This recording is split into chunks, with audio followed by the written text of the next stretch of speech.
Hi folks, this is James from Fairy Tales, Myths and Legends. This time we're looking at the Marid from Arabic Folklore. I hope you enjoy this one. Imagine, if you will, a world brimming with ancient legends, lurking figures and the ethereal whispers of the Jinn. Among these elusive entities, few inspire the awe and intrigue of the Marid, or as some might call them, the Blue Jinn. In the grand catalogue of Arabic and Islamic lore, the Marid stands out as a singular creation, a creature of unparalleled antiquity and power, dwelling in the realms just beyond the curtain of our human perception, somewhere between the human and the angelic. The Marid, as tales go, are the oldest of their kind, the rarest gems of the Jinn species. Crossing paths with one, legend assures us, is rarer than the most extraordinary event, yet they are the most formidable of their kin. A distinction that has fostered no small amount of confusion, often leading them to be muddled up with the ifrit. Indeed, in certain accounts, the terms Marid and ifrit are treated as if they're one and the same. And yet Marid can signify something broader. Any Jinn of notable strength or rebellious character might earn the title. But where do these formidable beings dwell, you ask? They are, understandably, creatures of some mystery, and concrete information is scarce. Like all great legends, the Marid's form shifts and changes with the telling. Some portray them as towering, terrifying blue figures of grotesque countenance, while others imagine them as wizened old men, or even animals, porpoises and horses. Picture them as you like. Some may say you may find them anywhere from Arabia to Iran, Pakistan, and even as far as India. But know that they are solitary wanderers, seldom seen with any of their own kind. Unlike other Jinn, who generally prefer the isolation of the desert, the Marid has a particular affinity for water. Here by the shores or the crashing waves, they loom as capricious guardians. The Marid are said to wield the sea's wrath with ease, conjuring tempests to torment sailors who have unwittingly earned their ire.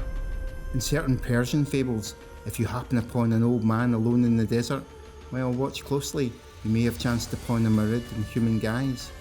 Now, as for their moral alignment, the tales vary wildly. Some traditions cast the Marid as singularly malevolent, while others maintain they are neutral spirits, steadfast in their refusal to side with either the divine or Iblis, the devil of Islamic lore.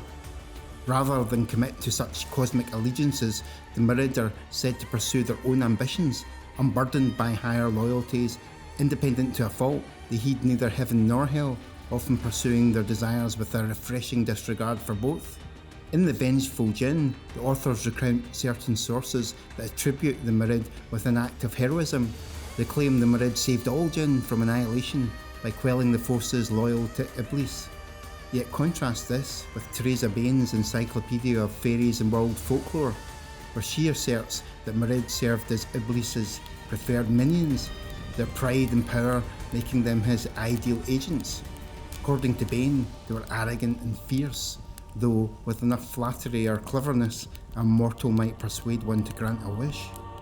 Legends also abound that the Marid were once embroiled in a disastrous conflict with the angels, prompted by their refusal to yield the earth to Adam, that blessed first human, as commanded. When it comes to Islamic scripture, the Marid are described as rebellious Jinn, while Jinn as a whole have an entire surah dedicated to them in the Quran. The Marid receive only a single, rather vivid mention. Scholar Amira El-Zein points to this verse in Surah 37. We have adorned the lower heaven with the adornment of the stars, and to preserve against every rebel Satan. They listen not to high counsel, for they are pelted from every side. In the traditions of the Hadith, both the Shaitan and the Marid Jinn are said to be shackled during the holy nights of Ramadan. When the first night of Ramadan comes, the Hadith declares, the devils and the rebellious Jinn are chained, the gates of hell are locked. Outside religious texts, the Marid makes several notable appearances in classic Arabic tales, most famously in 1001 Nights, known in the West as Arabian Nights. Here the Marid appears in the Fisherman and the Jinni, though some versions swap in an ifrit. They are also known to feature in the legends of King Solomon, that sage who supposedly compelled the Jinn to aid in the building of his temple. Asmodeus, a demon king in certain stories, is sometimes identified as a Marid and said to be contained in a jar by Solomon's command. And there we have it. The word Marid itself roots back to the Arabic word for rebellious, with echoes even in Hebrew, where it also connotes rebellion. A fitting name, it would seem, for such tempestuous spirits. Have you got something to say about the Marid? Have we missed something important? Let us know in the comments. If you enjoyed this video, please do subscribe, as it helps us fund the channel. This has been James from Fairy Tales, Myths and Legends. We hope to see you again soon.